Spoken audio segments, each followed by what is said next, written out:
നമസ്കാരം. ഉച്ചവാർത്തയിലേക്ക് സ്വാഗതം. ആദ്യം പ്രധാന വാർത്തകൾ.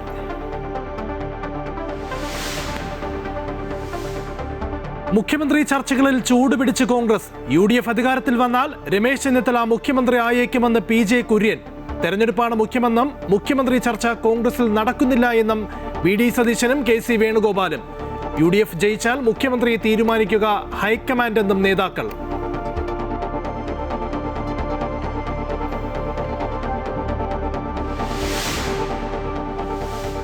വസ്തുതകൾ വളച്ച് പ്രതിപക്ഷം ഏജൻസികളെ വെച്ച് നുണ പ്രചരിപ്പിക്കുന്നുവെന്ന് മുഖ്യമന്ത്രി. ബാർ ലൈസൻസിൽ അഴിമതിയില്ല എന്നും കോഴ വാങ്ങുന്നത് UDF സംസ്കാരമെന്നും ആരോപണത്തിന് മറുപടി. പിണറായി ഭരണത്തിൽ ബാറുകളുടെ എണ്ണം കൂടിയെന്ന് പ്രതിപക്ഷം. സോണിയാഗാന്ധിയുടെ അനാരോഗ്യം കാരണം കോഴിക്കോട് പ്രചരണത്തിന് എത്തേണ്ട രാഹുൽ ഗാന്ധിയുടെ യാത്ര റദ്ദാക്കി. കുട്ടനാട്ടിൽ UDFന് ആശ്വാസമായി റെജി ചെറിയാന്റെ നാമനിർദ്ദേശ പത്രിക സ്വീകരിച്ചു. തിരുവനന്തപുരം മണ്ഡലത്തിൽ സുധീർ കരമനയ്ക്കായി ആന്റണി രാജു പ്രചാരണത്തിനില്ല. പ്രധാനമന്ത്രി ഞായറാഴ്ച കേരളത്തിൽ.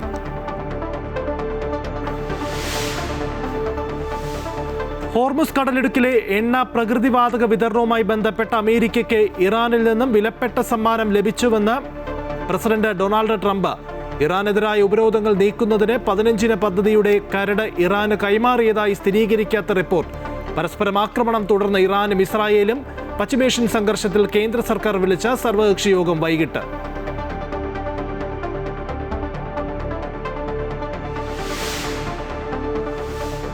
സഭാ തർക്കത്തിൽ പരിഹാര സാധ്യത. ഓർത്തഡോക്സ് സഭയുമായി ചർച്ചയ്ക്ക് തയ്യാറെന്ന് യാക്കോബായ സഭ. സഹോദരങ്ങളെപ്പോലെ ജീവിക്കാമെന്ന ആഹ്വാനം. തെരഞ്ഞെടുപ്പിൽ മനസാക്ഷിക്കനുസരിച്ച് വിശ്വാസികൾക്ക് വോട്ട് ചെയ്യാമെന്നും കാതോലിക്ക ബാവ.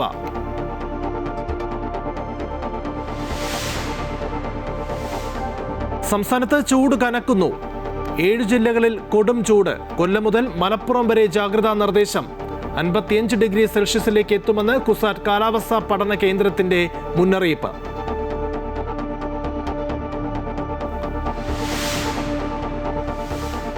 രാഹുൽ മാങ്കൂട്ടത്തിനെതിരായ ലൈംഗിക പീഡന കേസിൽ അതിജീവിതയ്ക്കെതിരായ ഹൈക്കോടതി പരാമർശങ്ങൾ നീക്കി സുപ്രീം കോടതി. രാഹുൽ മാങ്കൂട്ടത്തിലിന്റെ മുൻകൂർ ജാമ്യത്തിൽ ഇടപെടാനില്ല എന്നും കോടതി.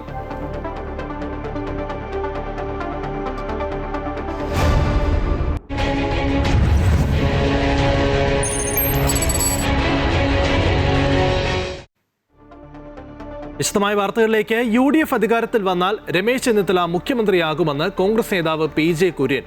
തിരുവല്ലയിൽ UDF നിയോജക മണ്ഡലം കൺവെൻഷനിൽ രമേശ് ചെന്നിത്തലയെ വേദിയിലിരുത്തിക്കൊണ്ടായിരുന്നു PJ കുര്യന്റെ പരാമർശം.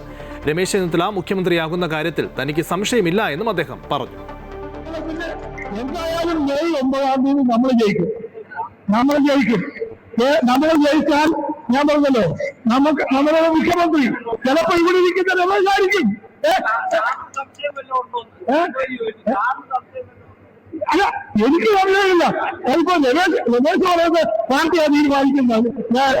അപ്പൊ ഞാൻ പറഞ്ഞത് അതുകൊണ്ട് ഇപ്പോൾ രമേശിന്റെ വലത്ത് ഹരീഷ് മാമൻ ഇരിക്കുന്നത് പോലെ അസംബ്ലിയിൽ രമേശിന്റെ വലത്ത് ഹരീഷ് മാമൻ എന്നായിരിക്കും. അതിന് ഞാൻ പറഞ്ഞല്ലോ, വളരെ അനുകൂലമായ സാഹചര്യം പശ്ചാത്തലം നമ്മൾ ഒന്നിച്ച് നീക്കണം. അതേസമയം കോൺഗ്രസിൽ മുഖ്യമന്ത്രി ചർച്ചകൾ നടക്കുന്നില്ല എന്നായിരുന്നു പ്രതിപക്ഷ നേതാവ് VD സതീശന്റെ പ്രതികരണം. തെരഞ്ഞെടുപ്പാണ് മുഖ്യമെന്നും UDF വിജയിച്ചാൽ ഹൈക്കമാൻഡാണ് മുഖ്യമന്ത്രിയെ തീരുമാനിക്കുക എന്നും VD സതീശൻ വ്യക്തമാക്കി. അതൊന്നുമില്ല, അതൊക്കെ ഓരോരുത്തർക്ക് ഇഷ്ടമുള്ളവർ ഒരു ചർച്ചയും കോൺഗ്രസിലില്ല, ഒരു ചർച്ചയില്ല. കാരണം മുതിർന്ന നേതാക്കന്മാർ തമ്മിൽ കൃത്യമായ ധാരണയുണ്ട്. അഖിലേന്ത്യാ കോൺഗ്രസ് കമ്മിറ്റിക്ക് ഒരു പ്രൊസീജിയറുണ്ട്. ആ പ്രൊസീജിയർ അനുസരിച്ച് തെരഞ്ഞെടുപ്പ് കഴിയുമ്പോൾ തെലങ്കാനയിലും കർണാടകത്തിലും ചെയ്തതുപോലെ ഒരു മുഖ്യമന്ത്രിയെ തിരഞ്ഞെടുക്കുക. അതിൻ്റെ അപ്പുറത്തേക്ക് വേറൊന്നുമില്ല. രമേശ് ചെന്നിത്തല മുഖ്യമന്ത്രിയാകണമെന്ന K സുധാകരന്റെ പ്രസ്താവനയിൽ പ്രതികരണവുമായി AICC general secretary KC Venugopal. അത് സുധാകരന്റെ അഭിപ്രായം മാത്രമാണ്. അഭിപ്രായം പറയാൻ പറ്റുന്ന പാർട്ടിയാണ് കോൺഗ്രസ്. ചോദ്യം ചോദിച്ചാൽ വീട്ടിൽ പോയി ചോദിക്കേ എന്ന് പറയുന്ന പാർട്ടിയല്ല കോൺഗ്രസ് എന്നും അദ്ദേഹം തൃശ്ശൂരിൽ പറഞ്ഞു. സുധാകരന്റെ നല്ല അഭിപ്രായം. സുധാകരന്റെ പറയാനുള്ള അവകാശം സുധാകരനുണ്ട്. അക്കാര്യത്തേക്കൊന്നും ഡിസ്ട്രാക്ട് ചെയ്യേണ്ട 2 പ്രധാന വിഷയങ്ങളാണ് ഇപ്പോൾ. ഒന്ന് ബാർ അഴിമതി, അതുപോലെ തന്നെ ഏറ്റവും വലിയ മറ്റൊരു തെരഞ്ഞെടുപ്പ് വസ്തുതകൾ മറച്ചു വെച്ചുകൊണ്ടുള്ള അഫിഡവിറ്റ്. ഈ 2 കാര്യങ്ങൾക്ക് ഡിസ്ട്രാക്ട് ചെയ്യാൻ താങ്കൾ ശ്രമിക്കുകയാണ്. ഞാൻ അതിൽ വീഴുന്നില്ല ഇപ്പൊ തൽക്കാലം. ആരഭിപ്രായം പറഞ്ഞാലും കോൺഗ്രസിന് വ്യവസ്ഥാപിതമായ രീതിയിൽ അഭിപ്രായം പറയുന്നൊന്നും ഒരു തെറ്റുമില്ല. ഞങ്ങളുടെ ജനാധിപത്യ പാർട്ടിയല്ലേ? ചോദ്യം ചോദിച്ചാൽ വീട്ടിൽ പോയി ചോദിക്കുമെന്ന് പറയാൻ പറ്റുമോ? ഞങ്ങളുടെ പാർട്ടിയിൽ ഒരു പാർട്ടി പ്രവർത്തകൻ വന്നിട്ട് ഒരു മീറ്റിങ്ങിൽ ചോദ്യം ചോദിക്കുമ്പോൾ അത് നീ വീട്ടിൽ പോയി ചോദിച്ചാൽ മതി എന്ന് പറയുന്ന പാർട്ടിയല്ല ഞങ്ങളുടെ പാർട്ടി. അപ്പോൾ സ്ഥാനാർത്ഥി നിർണയത്തിലെ തർക്കത്തിന് പിന്നാലെ കോൺഗ്രസിനുള്ളിൽ മുഖ്യമന്ത്രി ചർച്ചയും ഉടലെടുക്കുകയാണ്. UDF ഭരണത്തിൽ വന്നാൽ ആരാകും മുഖ്യമന്ത്രി എന്ന ചോദ്യവും ഉത്തരവും കോൺഗ്രസിലെ മുതിർന്ന നേതാക്കൾ തന്നെ ഒളിഞ്ഞും തെളിഞ്ഞും പറയുകയാണ്. കെ സുധാകരന് പിന്നാലെ PJ കുര്യനും രമേശ് ചെന്നിത്തലയെ മുഖ്യമന്ത്രിയായി ഉയർത്തിക്കാട്ടുന്നു. വിവരങ്ങളുമായി അൻഫിലിറ്റ് ചേരുകയാണ്. അൻഫിലിറ്റ്, ഈ സ്ഥാനാർത്ഥി നിർണയവുമായി ബന്ധപ്പെട്ട UDFനകത്ത് കോൺഗ്രസിനുള്ളിൽ ഉണ്ടായിരുന്ന അവ്യക്തതകൾ നമുക്കറിയാം. ഇപ്പോൾ ഇതാ തെരഞ്ഞെടുപ്പിന് മുൻപ് തന്നെ മുഖ്യമന്ത്രി ആരാകുമെന്ന് ആദ്യം കെ സുധാകരൻ പറയുന്നു. അതിനുശേഷം ഇതാ PJ കുര്യന്റെ ഭാഗത്തുനിന്ന് ഒരു പരാമർശം നടത്തുകയാണ്. ഒരു അവ്യക്തത അല്ലെങ്കിൽ ഒരു പ്രതിസന്ധിയിലേക്ക് കാര്യങ്ങൾ പോകുന്നു UDFനുള്ളിൽ, വിശേഷ കോൺഗ്രസിൽ. ഉറപ്പാണ്. കോൺഗ്രസിൽ ഇത്തരം ചർച്ചകൾ ഇപ്പോഴേ ഉടലെടുക്കുന്നത് വലിയൊരു അപകടം തന്നെയാണ്. പ്രത്യേകിച്ച് ഈ ഏറ്റവും നിർണായകമായ തെരഞ്ഞെടുപ്പ് സമയത്ത് എന്തിനാണ് അനാവശ്യമായി ഇത്തരം ചർച്ചകൾ? അത് സാധാരണ കോൺഗ്രസ് ഇത് ഭയപ്പെട്ടിരുന്നൊരു ചർച്ച തന്നെയാണ്. കാരണം രാഷ്ട്രീയ പ്രതിയോഗികൾ BJP ആയാലും CPM ആയാലും കോൺഗ്രസിനെതിരെ എല്ലാ കാലത്തും ശക്തമായി ആഞ്ഞടിക്കുന്നൊരു വിഷയമാണ്. ഇവർക്കെങ്ങാനും അധികാരം കിട്ടുകയാണെങ്കിൽ 5 പേരാണ് ഇപ്പോഴേ ഷട്ടൊക്കെ റെഡിയാക്കി നിൽക്കുന്നതെന്ന്. അപ്പോൾ അത്തരം ചർച്ചകൾ അവരുടെ ദൗർബല്യം അല്ലെങ്കിൽ സംഘടനാ ദൗർബല്യത്തെ അവരുടെ വീഴ്ചയുമൊക്കെയാണ് ഉയർത്തിക്കാട്ടുന്നതെന്നൊക്കെ കൃത്യമായി കോൺഗ്രസിന് അറിയാം. എന്നാൽ സ്ഥാനാർത്ഥി നിർണ്ണയം സമയത്ത് ഡൽഹിയിൽ 5 ദിവസവും 4 ദിവസവും സ്ഥാനാർത്ഥി അനിശ്ചിതമായി നീണ്ടപ്പോൾ പോലും ആ ദൗർബല്യം തന്നെ ഒരു തീരുമാനം എടുക്കാൻ പോലും അവർക്ക് കഴിയാത്തവർ ഭരണത്തിലേറിയാൽ എന്തായിരിക്കും ഇവരുടെ തർക്കം? അത്തരത്തിലുള്ള ഇവർ ഈ കോൺഗ്രസിന്റെ ആ ദയനീയതയും അല്ലെങ്കിൽ കോൺഗ്രസിന്റെ ആ ദൗർബല്യം ഒക്കെ വിളിച്ചോന്ന രീതിയിലായിരുന്നു. എന്നാൽ അതിനുശേഷം ഈ ഡീൽ ആരോപണമൊക്കെ വന്നതോടുകൂടി അത്തരം ചർച്ചകളൊക്കെ ഏറെക്കുറെ അടഞ്ഞിരിക്കുകയാണ്. അല്ലെങ്കിൽ അത്തരം ചർച്ചകളൊന്നും തന്നെ വരാതിരുന്നപ്പോൾ ഏറെക്കുറെ കോൺഗ്രസ് സംബന്ധിച്ചത് ആശ്വാസകരവുമായിരുന്നു. കാരണം കോൺഗ്രസിലെ ദൗർബല്യമോ സംഘടനാ തലത്തിലെ വീഴ്ചകളൊക്കെ തന്നെയും ഒന്നും പൊതുമധ്യേ പ്രത്യേകിച്ച് ഈ പ്രചരണ വേളയിൽ വലിയ രീതിയിൽ ചർച്ചയാകാതിരിക്കാൻ കോൺഗ്രസും ആഗ്രഹിച്ചിരുന്നു. എന്നാൽ ഇപ്പോൾ ഉണ്ടായിരിക്കുന്ന ചർച്ചകൾ കോൺഗ്രസിലെ തന്നെ മുതിർന്ന നേതാക്കളുടെ ഭാഗത്തു നിന്നുണ്ടാകുമ്പോൾ അതൊരിക്കലും അത്തരം ചർച്ചകൾ നിലവിലെ നേതൃത്വം ഒരിക്കലും അംഗീകരിക്കില്ല എന്ന് തന്നെ പറയേണ്ടിയിരിക്കുന്നു. കെ സുധാകരൻ, നമുക്കറിയാം കെ സുധാകരൻ്റെ ഒരു രാഷ്ട്രീയ സാഹചര്യം എങ്ങനെയാണെന്ന്. അദ്ദേഹം രമേശ് ചെന്നിത്തലയെ മുഖ്യമന്ത്രി ആകണമെന്ന് പറയുന്നു. അതിനെതിരെ അത്തരത്തിലുള്ള ചർച്ചകളില്ല, അത് ഹൈക്കമാൻഡാണ് തീരുമാനിക്കുന്നത് എന്ന് പറഞ്ഞ് മറുഭാഗത്ത് VD സതീശനായാലും KC വേണുഗോപാലായാലും അതിനെ പ്രതിരോധിച്ചുകൊണ്ടേയിരിക്കുന്നു. എന്നാൽ അതിന് പിന്നാലെയാണ് ഇപ്പോൾ PJ കുര്യൻ, മറ്റൊരു മുതിർന്ന നേതാവാണ് PJ കുര്യൻ, ഇപ്പോൾ രമേശ് ചെന്നിത്തലയെ വേദിയിൽ ഇരുത്തി അദ്ദേഹം പറയുന്നു. അതൊരു വേദിയിലിരുത്തുമ്പോൾ സ്വാഭാവികമായി ഉണ്ടായ ഒരു ആണികളെയൊക്കെ ആവേശം കൊള്ളിക്കാൻ വേണ്ടി പറഞ്ഞതാണെന്നൊക്കെ അദ്ദേഹത്തിന് ഒരുപക്ഷെ ബാധിക്കാം. പക്ഷേ എങ്കിൽ പോലും ഏറ്റവും മുതിർന്ന നേതാക്കളുടെ ഭാഗത്തു നിന്ന് പോലും അങ്ങനെ ഒരു കോൺഗ്രസിൻ്റെ ഒരു സ്വഭാവം അനുസരിച്ച് ഏത് രാഷ്ട്രീയ പാർട്ടി ആയാലും തന്നെ അതിനൊരു ഭരണത്തിൽ എത്തിക്കഴിഞ്ഞാൽ അതിനൊരു പൊതു സ്വഭാവമുണ്ട്. ആ രീതിയിൽ മാത്രമേ അങ്ങനെ ചുട്ടവട്ടങ്ങൾക്കനുസരിച്ച് മാത്രമേ അങ്ങനെ പോവുകയുള്ളൂ എന്നിരിക്കെ, പ്രത്യേകിച്ച് കോൺഗ്രസ് സംബന്ധിച്ചൊരു നേതാവിനെ ഉയർത്തി കാട്ടിയല്ല അവർ ഭരണം നേടുന്നത്. എങ്കിലും കുറേ മുൻനിരയിൽ 1-2 നേതാക്കന്മാരുണ്ട്. ഇവരിൽ ആരെങ്കിലുമൊക്കെ ആയിരിക്കും അധികാരം കിട്ടുകയാണെങ്കിൽ മുഖ്യമന്ത്രി എന്ന് പോലും അറിയാം. പക്ഷേ ഇപ്പോഴേ ഒരു അനാവശ്യമായ ചർച്ചയിലേക്ക് വരുമ്പോൾ ഒരുപക്ഷെ അത്തരം ചർച്ചകൾ ഫോക്കസ് ചെയ്യപ്പെടുകയും യഥാർത്ഥത്തിൽ പ്രതിപക്ഷം ഒരു വീക്കാണ് എന്ന ചിന്ത അവർ തന്നെ ഉടലെടുക്കുന്ന ഒരു രീതിയിലേക്ക് കാര്യങ്ങൾ മാറുകയും ചെയ്യുമെന്നാണ് വിലയിരുത്തുന്നത്. ശരി അൻഫിലിറ്റ്, എന്തായാലും മുഖ്യമന്ത്രി ചർച്ചകൾ കോൺഗ്രസിനുള്ളിൽ പ്രതിസന്ധി സൃഷ്ടിക്കുന്നു എന്നുള്ളതാണ് ഈ ഘട്ടത്തിൽ വ്യക്തമാകുന്നത്. അൻഫിലിറ്റാണ് വിവരങ്ങൾ നൽകിയത്. പ്രതിപക്ഷം നുണ പ്രചരിപ്പിക്കുന്നുവെന്ന് മുഖ്യമന്ത്രി. LDFന് ജനങ്ങളുടെ പിന്തുണയുണ്ട് എന്നും പിണറായി വിജയൻ പറഞ്ഞു. വർഗവഞ്ചന കാണിച്ചവരെ മണ്ഡലങ്ങൾ ഒറ്റപ്പെടുത്തും. ബാർ ലൈസൻസിൽ അഴിമതിയില്ല എന്നും KC വേണുഗോപാലിന്റെ ആരോപണം UDFന്റെ സംസ്കാരമെന്നും മുഖ്യമന്ത്രി പറഞ്ഞു. അത് KC വേണുഗോപാലിന്റെ പാർട്ടിയുടെ സംസ്കാരം വെച്ചാണ് പറയുന്നത്. ഓരോരുത്തർക്കും ഓരോ സംസ്കാരമുണ്ട്. അത് UDFന്റെ സംസ്കാരം വെച്ചാണ് LDFനെ കാണുന്നത്. അതുകൊണ്ടാണ് ഇത് പറയുന്നത്. എന്നാൽ എന്താണ് ഈ കഴിഞ്ഞ 10 വർഷം കൊണ്ട് നമ്മുടെ നാടിന് നേടാൻ കഴിഞ്ഞത്? അവിടെയാണ് നാം ശ്രദ്ധിക്കേണ്ടത്. ഇന്ന് ഇന്ത്യ രാജ്യത്ത് നമ്മുടെ നാട് കേരളം അഴിമതി ഏറ്റവും കുറഞ്ഞ സംസ്ഥാനമാണ്. എന്തുകൊണ്ടാണ് അത്തരമൊരു സ്ഥാനം കിട്ടിയത്? ബാറുകളുടെ ലൈസൻസ് നീട്ടിക്കൊടുത്തതിൽ വൻ അഴിമതിയെന്നായിരുന്നു AICC general secretary KC Venugopal MP പറഞ്ഞത്. തെരഞ്ഞെടുപ്പിൽ CPM കോടികൾ മറിക്കുന്നു, അതിനാണ് ഈ അഴിമതിയെന്നും കേരളത്തിൽ UDF തരംഗം ഉണ്ടാകുമെന്നും അദ്ദേഹം തൃശൂരിൽ പറഞ്ഞു. പത്രികാ സമർപ്പണത്തിൽ രാജീവ് ചന്ദ്രശേഖർ വിവരങ്ങൾ മറച്ചുവെച്ചുവെന്നും വസ്തുവിവരങ്ങൾ മറച്ചുവെച്ചത് ചട്ടലംഘനമാണെന്നും KC വേണുഗോപാൽ കൂട്ടിച്ചേർത്തു. ക്ലാസിഫിക്കേഷൻ നോക്കാതെ ബാറുകളുടെ ലൈസൻസ് നീട്ടിക്കൊടുത്ത കാര്യത്തിൽ കേരളം കണ്ട വൻ അഴിമതികളൊന്നും നടന്നിരിക്കുകയാണ്. അഴിമതി ഇല്ലെന്ന് ഊറ്റം കൊള്ളുന്ന സർക്കാർ സംഘടിത രീതിയിൽ അഴിമതി നടത്തിയിരിക്കുകയാണ്. നിങ്ങൾക്കറിയാം, ബാറുകൾക്ക് 5 വർഷത്തേക്കാണ് കാലാവധി കൊടുക്കുക. അത് കഴിഞ്ഞ് ടൂറിസം വകുപ്പിൻ്റെ ക്ലാസിഫിക്കേഷൻ്റെ അനുസരിച്ചിട്ടാണ് ബാറുകളുടെ ലൈസൻസ് നീട്ടിക്കൊടുക്കുക. ഇപ്പോൾ 200ഓളം ബാറുകൾക്ക്, 1ഉം 2ഉം അല്ല, ടൂറിസം വകുപ്പിൻ്റെ ക്ലാസിഫിക്കേഷൻ കാത്തു നിൽക്കാതെ വളരെ രഹസ്യമായിട്ട് ലൈസൻസ് പുതുക്കി കൊടുത്തിരിക്കുകയാണ്. നിയമസഭാ തെരഞ്ഞെടുപ്പിൽ പ്രധാനമന്ത്രി നരേന്ദ്രമോദിയും മുഖ്യമന്ത്രി പിണറായി വിജയനും തമ്മിൽ അലിഖിത രാഷ്ട്രീയ സഖ്യമാണ് ഉണ്ടാക്കിയിരിക്കുന്നതെന്ന് മുൻ പ്രതിപക്ഷ നേതാവ് രമേശ് ചെന്നിത്തല. മുഖ്യമന്ത്രിയും പ്രധാനമന്ത്രിയും തമ്മിലുള്ള രാഷ്ട്രീയ ധാരണ ഇവിടെ വേവില്ല. വോട്ട് മറിക്കാനുള്ള തന്ത്രത്തിന്റെ ഭാഗമായിട്ടാണ് 2020 BDJS സ്ഥാനാർത്ഥികളെ നിർത്തിയത്. മുഖ്യമന്ത്രി PR ഏജൻസിയുടെ തടവറയിൽ നിന്നും പുറത്തു വരണമെന്നും മുഖ്യമന്ത്രിയുടെ ചെറ്റ എന്ന പ്രയോഗം വളരെ മോശമായി പോയെന്നും രമേശ് ചെന്നിത്തല കോഴിക്കോട് പറഞ്ഞു. ഈ നിയമസഭയിലേക്കുള്ള തെരഞ്ഞെടുപ്പിൽ പ്രധാനമന്ത്രി നരേന്ദ്രമോദിയും മുഖ്യമന്ത്രി പിണറായി വിജയനും തമ്മിൽ രാഷ്ട്രീയ ധാരണ ഉണ്ടാക്കിയിരിക്കുകയാണ്. നിങ്ങൾക്ക് NDAയുടെ സീറ്റുകൾ പരിശോധിച്ചാൽ അത് മനസ്സിലാകും. 2020 എന്ന് പറയുന്നൊരു പാർട്ടി കുന്നത്തുനാട് മാത്രമുണ്ടായിരുന്നൊരു പാർട്ടിയാണ്. ആ പാർട്ടിക്ക് 22 സീറ്റാണ് നൽകിയത്. അവർ വെല്ലുവിളികൾ നേരിടുന്ന സ്ഥലങ്ങളിലെല്ലാം 2020യുടെ സ്ഥാനാർത്ഥികളാണ്, അല്ലെങ്കിൽ BDJSൻ്റെ സ്ഥാനാർത്ഥികളാണ്. അത് വോട്ടുമറിക്കാനുള്ള തന്ത്രത്തിൻ്റെ ഭാഗമാണ്. മുഖ്യമന്ത്രിയും പ്രധാനമന്ത്രിയും തമ്മിലുള്ള ഈ രാഷ്ട്രീയ ധാരണ ഇത്തവണ ഇവിടെ വേവാൻ പോകുന്നില്ല. പരസ്യപ്രചരണം അവസാനിക്കാൻ 2 ആഴ്ച മാത്രം ബാക്കി നിൽക്കെ സംസ്ഥാനത്ത് മുന്നണികൾ ആവേശ പോരാട്ടത്തിലാണ്. രാഹുൽ ഗാന്ധി ഇന്ന് കോഴിക്കോട് പ്രചാരണത്തിന് എത്തില്ല. സോണിയാഗാന്ധിയുടെ അനാരോഗ്യം കാരണം യാത്ര റദ്ദാക്കി. പകരം മല്ലികാർജ്ജുൻ ഖാർഗെയായിരിക്കും പങ്കെടുക്കുക. വിവരങ്ങളുമായി MM രാകേഷ് ചേരുകയാണ്. രാകേഷ്, രാഹുൽ എത്തും എന്നുള്ള പ്രതീക്ഷയിലായിരുന്നു അണികളും പ്രവർത്തകരുമൊക്കെ. എന്തായാലും ഇപ്പോൾ സോണിയാഗാന്ധി ആശുപത്രിയിലാണ്. അതിനെ തുടർന്ന് യാത്ര റദ്ദാക്കിയിരിക്കുന്നു. മറ്റേതെങ്കിലും ദിവസത്തെക്കുറിച്ച് എന്തെങ്കിലും അറിയിപ്പ് നൽകുന്നുണ്ടോ?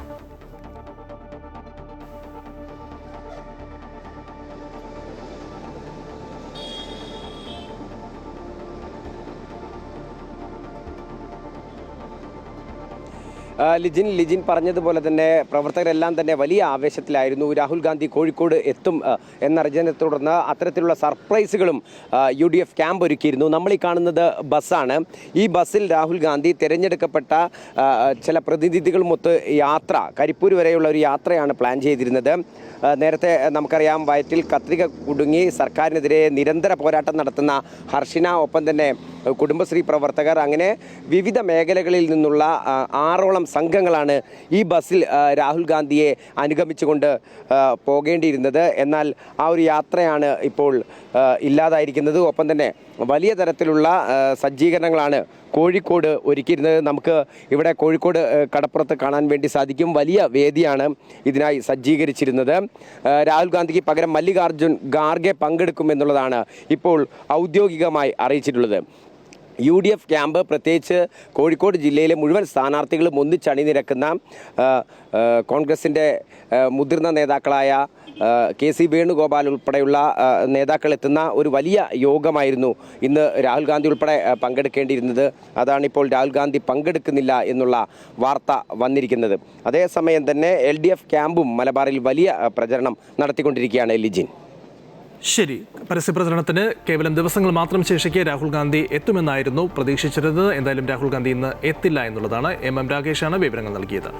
കുട്ടനാട് മണ്ഡലത്തിലെ UDF സ്ഥാനാർത്ഥി റെജി ചെറിയാന്റെ നാമനിർദ്ദേശ പത്രിക അംഗീകരിച്ചു.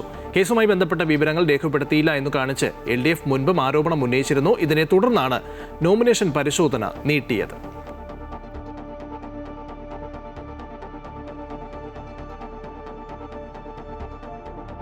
തിരുവനന്തപുരം നിയോജക മണ്ഡലം ഇടതുപക്ഷ ജനാധിപത്യ മുന്നണി സ്വതന്ത്ര സ്ഥാനാർത്ഥി സുധീർ കരമനയ്ക്ക് വേണ്ടി വോട്ട് അഭ്യർത്ഥിച്ച് മുൻ MLA ആന്റണി രാജു. തെരഞ്ഞെടുപ്പ് പ്രചരണത്തിന് നേരിട്ടെത്തുന്നതിനുള്ള അസൗകര്യം ആന്റണി രാജു നേരത്തെ തന്നെ അറിയിച്ചിരുന്നു. ഈ തെരഞ്ഞെടുപ്പിൽ നിയമപരമായ തടസ്സങ്ങൾ മൂലം എനിക്ക് മത്സരിക്കാൻ കഴിയാത്തൊരു സാഹചര്യം ഉണ്ടായിട്ടുണ്ട്. MLA എന്നുള്ള നിലയ്ക്കുള്ള കഴിഞ്ഞ 5 വർഷത്തെ പ്രവർത്തനങ്ങളിൽ നിങ്ങൾ നൽകിയ പ്രോത്സാഹനം, പിന്തുണ, സഹായം, സഹകരണം ഒരിക്കലും ജീവിതത്തിൽ മറക്കാൻ കഴിയാത്തതാണ്. UDF സർക്കാർ ഭരണത്തിലിരുന്ന കാലഘട്ടത്ത് മെനഞ്ഞെടുത്ത ഒരു കള്ളക്കേസിൽ എന്നെ രാഷ്ട്രീയമായി എന്നെ തകർക്കാൻ UDF ഗവൺമെന്റ് ഉണ്ടാക്കിയ കള്ളക്കേസിൽ പെടുത്തിക്കൊണ്ട് എന്നെ നിയമപരമായി ഇന്ന് മത്സരിക്കാൻ കഴിയാത്ത ഒരു സാഹചര്യമാണ് ഉണ്ടാക്കിയിരിക്കുന്നത്. കായംകുളത്തെ LDF സ്ഥാനാർത്ഥി U പ്രതിഭയ്ക്കെതിരെ സ്ത്രീവിരുദ്ധ പരാമർശവുമായി മുസ്ലിം ലീഗ് നേതാവ്. Kayamkulam UDF convener A ഇർഷാദാണ് U പ്രതിഭയെക്കുറിച്ച് മോശമായ പരാമർശം നടത്തിയത്. നാക്കുചാരുതയും ശരീരത്തിന്റെ അഴകും വിൽപ്പനയ്ക്ക് വെച്ചുകൊണ്ട് തെരഞ്ഞെടുപ്പിനെ നേരിടുകയാണ് യു പ്രതിഭ എന്നായിരുന്നു പരാമർശം. ഇന്നലെ കായംകുളത്ത് വെച്ച് നടന്ന തെരഞ്ഞെടുപ്പ് കൺവെൻഷനിലായിരുന്നു വിവാദ പ്രസ്താവന.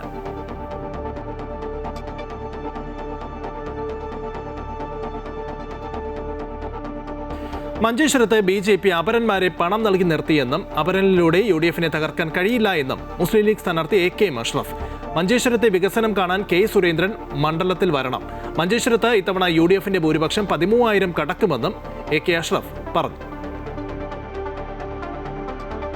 പ്രധാനമന്ത്രി 29-ന് കേരളത്തിലെത്തുമെന്ന് BJP സംസ്ഥാന ജനറൽ സെക്രട്ടറി MT രമേശ്. 2 ഘട്ടങ്ങളിലായിട്ടാണ് പ്രധാനമന്ത്രിയുടെ കേരള സന്ദർശനം. 1-ാം ഘട്ടം ഈ മാസവും 2-ാം ഘട്ടം ഏപ്രിൽ ആദ്യവാരവുമായിരിക്കും. 29-ന് തൃശൂരിലും പാലക്കാടുമാണ് പരിപാടികൾ. തൃശൂരിൽ വൈകുന്നേരം 4:30-ന് സ്വരാജ് റൗണ്ടിൽ റോഡ് ഷോ ഉണ്ടായിരിക്കും. തൃശൂർ റവന്യൂ ജില്ലയിലെ എല്ലാ പ്രവർത്തകരും റോഡ് ഷോയിൽ പങ്കെടുക്കും. NDAയെ പരാജയപ്പെടുത്താൻ LDF-ഉം UDF-ഉം മുസ്ലിം ലീഗും ചേർന്നുകൊണ്ട് കൂട്ടുകെട്ടുണ്ടാക്കിയിട്ടുണ്ട്. ഈ അവിശുദ്ധ ബാന്ധവത്തെ മറച്ചുവെക്കാൻ മുഖ്യമന്ത്രിയും പ്രതിപക്ഷ നേതാവും പലതും വിളിച്ചു പറയുകയാണെന്നും MT രമേശ് തൃശൂരിൽ പറഞ്ഞു. മറ്റു വാർത്തകളിലേക്ക്. ഓർത്തഡോക്സ് സഭ അധ്യക്ഷനുമായി ചർച്ചയ്ക്ക് തയ്യാറെന്ന് യാക്കോബായ സഭയുടെ ശ്രേഷ്ഠ കാതോലിക്ക ബാവ മലങ്കര മെത്രാപ്പൊലീത്ത ജോസഫ് മാർ ഗ്രിഗോറിയോസ്. എല്ലാവർക്കും സഹോദരങ്ങളെപ്പോലെ ജീവിക്കാം, ചർച്ചയ്ക്ക് തയ്യാറെന്നും യാക്കോബായ സഭ വ്യക്തമാക്കി. അതേസമയം തെരഞ്ഞെടുപ്പിൽ മനസാക്ഷിക്കനുസരിച്ച് വിശ്വാസികൾക്ക് വോട്ട് ചെയ്യാമെന്നും കാതോലിക്ക ബാവ പറഞ്ഞു. നിലപാടെടുത്തതിന് ശേഷമാണ് ഈ 6 പള്ളികളുടെ കോടതി വിധി നടപ്പാക്കിയില്ല എന്ന് പറഞ്ഞ് ഗവൺമെന്റിനെതിരെയും ചീഫ് സെക്രട്ടറിക്കും കളക്ടർമാർക്കെതിരെ കേസ് വന്നിരിക്കുന്നത്. അവിടെ ഗവൺമെന്റ് ഒരു നിലപാടെടുത്ത് സുപ്രീം കോടതിയിൽ പോയി. നല്ല കാര്യമാണ് ഗവൺമെന്റ് ചെയ്തത്. അതുകൊണ്ട് ഒരു പുതിയ ഒരു റീഓപ്പൺ ചെയ്യാനായിട്ടുള്ളൊരു ഒരു ഒക്കേഷൻ ഉണ്ടായി എന്നുള്ള യാഥാർത്ഥ്യം തന്നെയാണ്. അത് നമ്മൾ മറച്ചു വയ്ക്കുന്നില്ല. മുസ്ലിം ലീഗ് നേതാവ് MK മുനീറിന് ജപ്തി ബാധ്യത ഏറ്റെടുത്ത് മുസ്ലിം ലീഗ് പാണക്കാട് സാദിഖ് അലി ശിഹാബ് തങ്ങളും PK കുഞ്ഞാലിക്കുട്ടിയും മുനീറിനെ ഫോണിൽ വിളിച്ച് സംസാരിച്ചു. പ്രശ്നം പരിഹരിക്കാമെന്ന് ഇരുവരും അറിയിച്ചതായും മുനീർ വ്യക്തമാക്കി. പല വ്യക്തികളും സഹായിക്കാമെന്ന് പറഞ്ഞിട്ടുണ്ട്, പക്ഷേ അത് സ്വീകരിക്കില്ല എന്നും MK മുനീർ പറഞ്ഞു.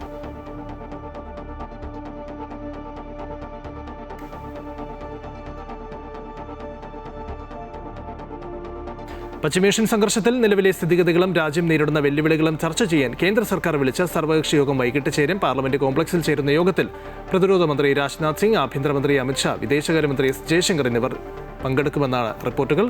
അതേസമയം രാഹുൽ ഗാന്ധി പങ്കെടുക്കുമോ എന്നതിൽ സ്ഥിരീകരണമായിട്ടില്ല. ജിഷ്ണു കൃഷ്ണൻ ചേരുകയാണ്. ജിഷ്ണു, കഴിഞ്ഞ ദിവസവും പ്രധാനമന്ത്രി ഇക്കാര്യത്തിൽ ആശങ്ക രേഖപ്പെടുത്തിയിരുന്നു. യുദ്ധം അവസാനിപ്പിക്കണമെന്ന പരാമർശം അദ്ദേഹത്തിന്റെ ഭാഗത്തുനിന്ന് ഉണ്ടാകുന്നു. ആ ഘട്ടത്തിലാണ് ഇപ്പോൾ അത് സർവകക്ഷി യോഗം വൈകിട്ട് ചേരാൻ പോകുന്നത്.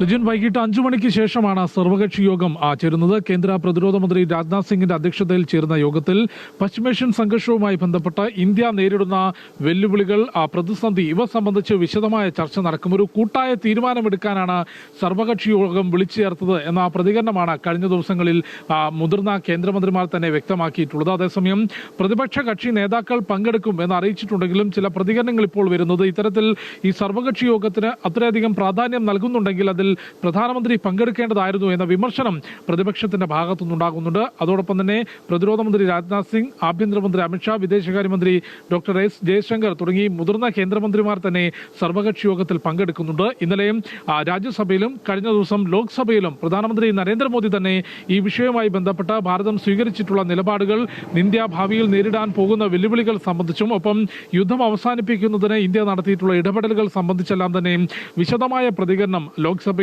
രാജ്യസഭയിലും നടത്തിയിരുന്നു. ഇന്ന് ചേരുന്ന സർവകക്ഷി യോഗത്തിലും ഈ യുദ്ധം നീണ്ടുപോവുകയാണെങ്കിൽ ഇന്ത്യയും ഊർജ്ജ പ്രതിസന്ധി നേരിടാനുള്ള സാധ്യതയുണ്ട്. നിലവിൽ ഹോർമൂസ് കടലിടുക്ക് കടന്ന് ഭാരതത്തിന്റെ കപ്പലുകൾ എത്തുന്നുണ്ട് എങ്കിൽ പോലും യുദ്ധം നീണ്ടുപോവുകയാണെങ്കിൽ പ്രതിസന്ധിയിലേക്ക് പോകാനുള്ള സാധ്യതയുണ്ട്. നിലവിൽ സാമ്പത്തിക പ്രതിസന്ധി രാജ്യം നേരിടുന്നില്ല. പക്ഷേ യുദ്ധം ഇനി കാലാവധിയില്ലാതെ നീണ്ടുപോവുകയാണെങ്കിൽ അത് വലിയ വെല്ലുവിളികളിലേക്ക് എത്താനുള്ള സാധ്യതയുണ്ട്. ഇക്കാര്യങ്ങൾ മുൻകൂട്ടി ചർച്ച ചെയ്യാനും ഒപ്പം ഈ വിഷയത്തിൽ ഇന്ത്യ നയതന്ത്ര തലത്തിൽ സ്വീകരിച്ചിട്ടുള്ള നിലപാടുകൾ, പ്രതിരോധ തയ്യാറെടുപ്പ് ഇവയെല്ലാം തന്നെ വിശദമായി ചർച്ച ചെയ്യുന്നതിനാണ് വൈകിട്ട് സർവകക്ഷി യോഗം ചേരുന്നത്. എല്ലാ പ്രതിപക്ഷ കക്ഷി നേതാക്കളും പങ്കെടുക്കും എന്നാണ് അറിയിച്ചിട്ടുള്ളത്. ശരി ജിഷ്ണു, എന്തായാലും സർവകക്ഷി യോഗം വൈകുന്നേരമാണ് ചേരുക. ജിഷ്ണുവാണ് വിവരങ്ങൾ നൽകിയത്. ശത്രുപക്ഷത്തല്ലാത്ത എണ്ണക്കപ്പലുകൾ ഹോർമുസ് കടലിടുക്കിലൂടെ കടത്തിവിടുമെന്ന് UN പ്രതിനിധി സംഘത്തോട് ഇറാൻ. അതേസമയം ഇറാനിൽ ചർച്ച നടത്തേണ്ട നേതൃത്വത്തോട് ചർച്ചകൾ തുടരുന്നുവെന്നും നിലവിൽ ഒരു സമാധാന കരാർ ഇറാൻ അടിയന്തരമായി ആഗ്രഹിക്കുന്നുണ്ടെന്നും ട്രംപ് വൈറ്റ് ഹൗസിൽ വ്യക്തമാക്കി. US ഇസ്രായേൽ ആക്രമണം ഇറാനിൽ ഭരണമാറ്റം ഉണ്ടാക്കിയെന്നും ട്രംപ് കൂട്ടിച്ചേർത്തു. മാത്രമല്ല, ചർച്ച നടത്തിയ ഇറാൻ പ്രതിനിധി സംഘം അമേരിക്കയ്ക്ക് ഹോർമുസ് കടലിടുക്കിലെ എണ്ണ പ്രകൃതിവാതക വിതരണവുമായി ബന്ധപ്പെട്ട് വിലപ്പെട്ട സമ്മാനം നൽകിയെന്നും വെളിപ്പെടുത്തി. എന്നാൽ ഇതിന്റെ കൂടുതൽ വിവരങ്ങൾ പുറത്തുവിടാൻ ട്രംപ് തയ്യാറായില്ല.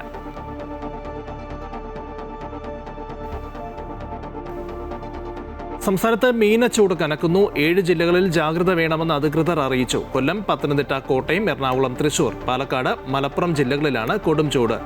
അനുഭവവേദ്യമാകുന്ന ചൂട് 55 ഡിഗ്രി സെൽഷ്യസിലേക്ക് എത്തുമെന്നും വിദഗ്ധർ ചൂണ്ടിക്കാട്ടുന്നു. കുസാറ്റ് കാലാവസ്ഥാ കേന്ദ്രമാണ് ഹീറ്റ് ഇൻഡെക്സ് തയ്യാറാക്കിയത്. ഡൽഹി നിയമസഭയ്ക്ക് നേരെ വീണ്ടും ബോംബ് ഭീഷണി. നിയമസഭാ സ്പീക്കറുടെ ഓഫീസിലേക്കാണ് ഇമെയിൽ ഭീഷണി സന്ദേശം എത്തിയത്. നിയമസഭാ മന്ദിരത്തിൽ വിശദമായി പരിശോധന നടത്തിയെന്നും സന്ദേശത്തിന്റെ ഉറവിടം കണ്ടെത്താൻ ശ്രമിക്കുകയാണ് എന്നും ഉന്നത ഉദ്യോഗസ്ഥർ അറിയിച്ചു. കഴിഞ്ഞ ദിവസവും സമാനമായി നിയമസഭാ മന്ദിരത്തിന് നേരെയും പ്രധാനമന്ത്രിക്ക് നേരെയും ബോംബ് ഭീഷണി ഉണ്ടായിരുന്നു. സ്പീക്കർ വിജേന്ദർ ഗുപ്തയുടെ ഇമെയിലിലേക്കായിരുന്നു ഭീഷണി സന്ദേശം ലഭിച്ചത്. പ്രധാനമന്ത്രിയെ കൂടാതെ ആഭ്യന്തരമന്ത്രി അമിത്ഷാ, ജയശങ്കർ, ഡൽഹി മുഖ്യമന്ത്രി, ഗവർണർ എന്നിവരെ വധിക്കുമെന്നും സന്ദേശത്തിൽ പറയുന്നുണ്ട്. കോൺഗ്രസ് പാർലമെന്ററി പാർട്ടി അധ്യക്ഷ സോണിയാഗാന്ധിയെ ഡൽഹിയിലെ സർ ഗംഗാറാം ആശുപത്രിയിൽ പ്രവേശിപ്പിച്ചു. നെഞ്ചുവേദനയും ശ്വാസതടസ്സവും കാരണം ഇന്ന് പുലർച്ചെയാണ് സോണിയാഗാന്ധിയെ ആശുപത്രിയിൽ പ്രവേശിപ്പിച്ചത്. നിലവിൽ ആരോഗ്യനില തൃപ്തികരമാണെന്നും ഡോക്ടർമാരുടെ നിരീക്ഷണത്തിലാണെന്നും ആശുപത്രി അധികൃതർ അറിയിച്ചു. മക്കളായ രാഹുൽ ഗാന്ധിയും പ്രിയങ്ക ഗാന്ധിയും ആശുപത്രിയിലെത്തി. 79-കാരിയായ സോണിയാഗാന്ധി നിലവിൽ രാജസ്ഥാനിൽ നിന്നുള്ള രാജ്യസഭ MP ആണ്. തൃശൂർ പീച്ചിയിൽ രേഖകളില്ലാത്ത 62,50,000 രൂപ എക്സൈസ് പിടികൂടി. ഇന്ന് രാവിലെയായിരുന്നു സംഭവം. കർണാടകയിൽ നിന്ന് വരികയായിരുന്ന KA 57 F3953 സ്ലീപ്പർ ബസ്സിലെ യാത്രക്കാരൻ കർണാടക സ്വദേശി ഉദയ് എന്ന ആളിൽ നിന്നാണ് പണം പിടികൂടിയത്. കർണാടകയിൽ നിന്നും എറണാകുളത്തേക്ക് പോയിരുന്ന ബസ്സിൽ നിന്നുമാണ് പണം കണ്ടെത്തിയത്. പണം ഇലക്ഷൻ സ്റ്റാറ്റിസ്റ്റിക്സ് സർവൈലൻസ് ടീമിന് കൈമാറും. ഇലക്ഷൻ സ്പെഷ്യൽ ഡ്രൈവിന്റെ ഭാഗമായി എക്സൈസ് നടത്തിയ പരിശോധനയിലാണ് പണം കണ്ടെടുത്തത്. കർണാടക സ്വദേശിയെ ചോദ്യം ചെയ്യും. പശ്ചിമേഷ്യയിലെ യുദ്ധസമാനമായ സാഹചര്യങ്ങൾ ഇന്ത്യൻ സാമ്പത്തിക മേഖലയെ ഉലയ്ക്കുന്നത് തുടരുകയാണ്. വ്യാപാരം ആരംഭിച്ചപ്പോൾ തന്നെ ഇന്ന് US ഡോളറിനെതിരായ രൂപയുടെ മൂല്യം 20 പൈസ ഇടിഞ്ഞ് 93 രൂപ 96 പൈസ എന്ന നിലയിലായിരുന്നു. അതേസമയം ഓഹരി വിപണിയിൽ നേട്ടമുണ്ടായി. സെൻസെക്സ് 1124 പോയിന്റും നിഫ്റ്റി 359 പോയിന്റും ഉയർന്നു. പശ്ചിമേഷ്യയിലെ സംഘർഷം മൂലം ക്രൂഡ് ഓയിൽ വില ഉയരുന്നത് ഇന്ത്യയുടെ ഇറക്കുമതി ചെലവ് കുത്തനെ കൂട്ടിയിട്ടുണ്ട്.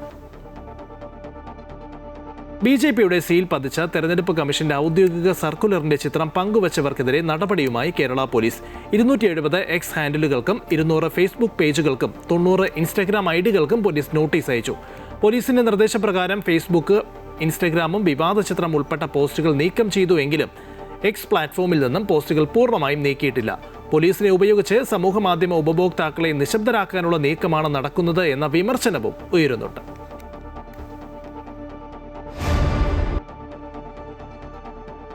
നീണ്ട 9 വർഷത്തെ ചരിത്രപരമായ കരിയറിന് ശേഷം മുഹമ്മദ് സലാ ലിവർപൂൾ വിടും. 2027 വരെ കരാർ നിലവിലുണ്ടെങ്കിലും 1 വർഷം മുൻപേ പരസ്പര സമ്മതത്തോടെ സലാ ആൻഫീൽഡിനോട് വിട പറയും. 435 മത്സരത്തിൽ നിന്നും 255 ഗോളുകൾ നേടിയ താരം ക്ലബിന്റെ എക്കാലത്തെയും മികച്ച ഗോൾ വേട്ടക്കാരിൽ 3ാം സ്ഥാനത്താണ്. സലായുടെ അടുത്ത ക്ലബ് ഏതാണെന്ന് വ്യക്തമല്ല എങ്കിലും സൗദി പ്രോ ലീഗിലേക്കോ അമേരിക്കൻ ലീഗിലേക്കോ മാറാനാണ് സാധ്യത എന്നാണ് റിപ്പോർട്ടുകൾ. ഉച്ചവാർത്ത പൂർണ്ണമാവുകയാണ്. കൂടുതൽ വാർത്തകൾക്കായി അമൃത ന്യൂസിന്റെ YouTube ചാനൽ കാണുക. നമസ്കാരം.